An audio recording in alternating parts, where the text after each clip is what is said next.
Hello world, it is Monday, February 13th, 2012. Hope everybody's having a great start to their week so far. And today I'm going to be doing my review of the first series slash season, whatever you want to call it, of Doctor Who when it was re-released back in 2005.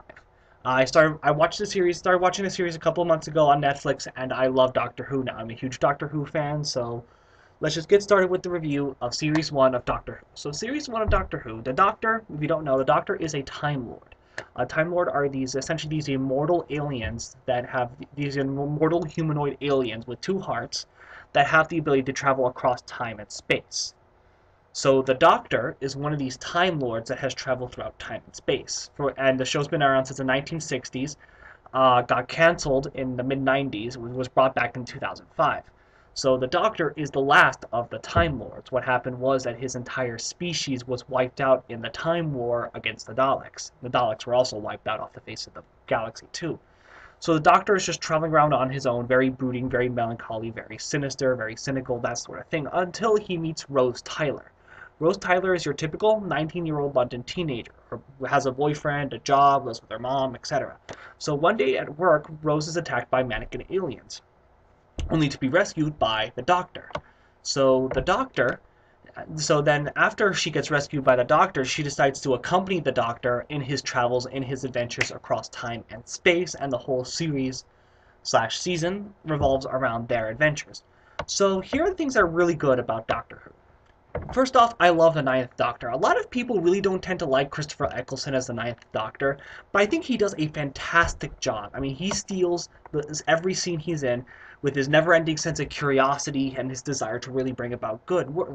He also gives the Doctor a really great sense of, he gives the Doctor a much more layered performance, because the Doctor is essentially the reason, not to spoil anything, but the Doctor is essentially the reason why the Time Lords were wiped out. And he carries that guilt with him throughout this entire show, and he's constantly haunted by that guilt and tries to ensure that he never does something like that again, or something like what happened with the Time War never happens again. So he's haunted by that, and he uses that as motivation to keep going and try to do better with his life. So so another thing that's really great also is the chemistry between Christopher Eccleston, who plays the Doctor, and Billie Piper, who plays Rose Tyler, who they have absolutely fantastic chemistry together.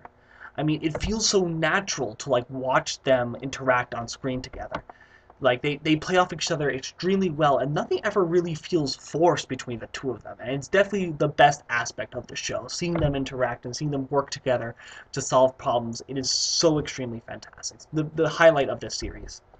Now, specifically on the subject of Rose, Billie Piper does a fantastic job as Rose, and she makes her such a great character. In this kind of situation, Rose could have easily been sort of the damsel in distress that many female characters usually fall into in this kind of situation. While Rose does need rescuing on some occasions, it's few and far between. Rose is a kind of character who can take charge of a situation, that can figure things out, and even saves the Doctor's skin on several occasions.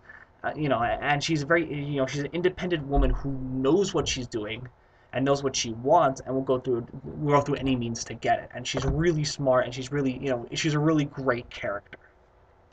So there's one of the things this really has is a sense of wonder.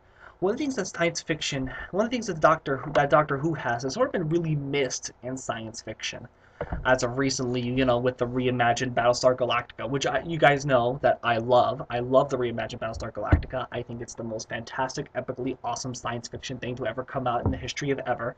Even better than Star Wars, in my opinion. And I love Star Wars. But one of the things that are really sort of missed and really sort of lacking in science fiction is that sense of wonder and amazement about the whole mystery of the universe. And that's one of the things that Doctor Who this time really brings back. I mean, this reminds me of sort of like Star Trek and The Next Generation, where there's always a sense of amazement and wonder about the universe and its mysteries, going to new exciting places, visiting worlds, to boldly go where no man has gone before. And it's just Doctor Who really brings that back, but it's not in a way that's too particularly cheesy like Star Trek was, but it still brings that sense of that the universe is grand, the universe is massive, it's large, it's a bustling world, full of bustling universe, full of life and civilizations, and there's a sense of ooh and ah, which is something you really don't see in science fiction anymore, which is, in my opinion, it's a shame. So But it's really good that they brought that back, but in a way that, excuse me, that it's not cheesy, that it's not lame, it's not corny, you know? Okay, there's some things that I particularly didn't like about the series of Doctor Who, even though I'm, saying that I love it. There's still one thing that particularly bothered me. It wasn't that much of a bother, but it was still enough of a bother. Um, the special effects were, they were mixed at best. I mean, there were moments when the special effects were good on some occasions, and sometimes they looked kind of cheap.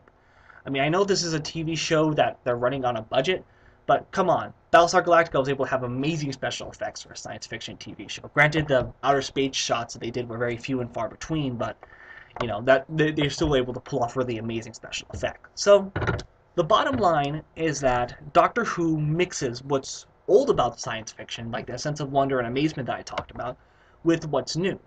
And as a result, it is a fantastic and really quite enjoyable television show. I highly recommend Doctor Who to anyone. Yeah, the first series, you may not. A lot of people really don't like. I said, a lot of people really don't like the first series. A lot of people don't really like Christopher Eccleston as a Doctor. But I think it's just because he was kind of overshadowed by David Tennant and Matt Smith now, who are both fantastic also. And I love David Tennant with a passion. I will go into my reviews of his tenure as the Doctor. But I love David Tennant. He is my personal favorite Doctor. So, but that's pretty much it for today. And yeah, so this week my next video is going to be a list of 5. Don't know what that list of 5 is going to be as of yet. But I have a few ideas swirling in my head. I'll probably have to write them down at some point. But yeah, that's pretty much it for today, guys. Have a good rest of the week, and I will see you hopefully on Wednesday. All right, peace.